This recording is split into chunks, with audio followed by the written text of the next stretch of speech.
2023 akan gelap, alias akan terjadi resesi ekonomi global di tahun 2023. Inflasi tinggi adalah suatu penyebab dari resesi ini, teman-teman. Semua yang juga diprediksi akan dialami Indonesia. Tapi apa sih inflasi? Nah, sebenarnya inflasi ini membuat harga barang-barang semakin mahal. Selain itu, mencari pekerjaan baru juga akan lebih sulit karena perusahaan banyak melakukan efisiensi atau pengurangan karyawan.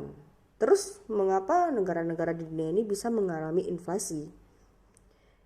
Apa sih penyebab utamanya? Setidaknya ada 3 hal besar yang punya dalam hal ini, yakni pandemi COVID-19, konflik antara Rusia dan Ukraina yang tak kunjung usai, dan adanya perubahan iklim. Ketiga hal ini yang menyebabkan harga minyak mentah naik melambung tinggi. Dengan gitu otomatis harga pangan pun juga ikut naik gitu loh.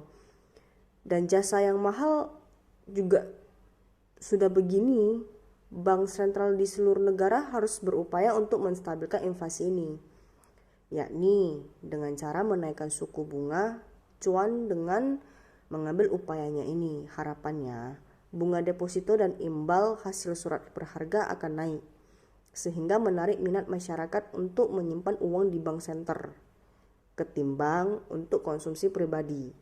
Jika sudah begini, maka peredaran uang di masyarakat akan menjadi lebih sedikit dan permintaan barang akan menurun, diikuti harga yang ikut turun. Pada akhirnya diharapkan tingkat inflasi juga ikut menurun. Resesi tak hanya dialami oleh negara maju, tapi juga di negara miskin dan negara berkembang seperti Indonesia. Kenapa bisa begitu? Karena Bank Sentral Amerika pasti juga menaikkan suku bunga acuan untuk meredam inflasi ini.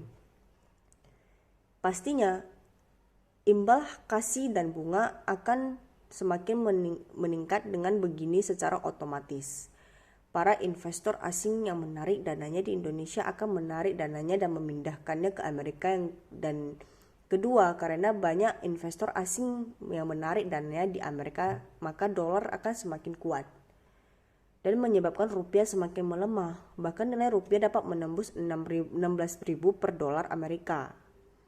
Mungkin ini saja yang bisa saya sampaikan tentang penyebab perekonomian Indonesia tidak stabil. Saya Janet Taniar dari kelas 2.6. Makasih.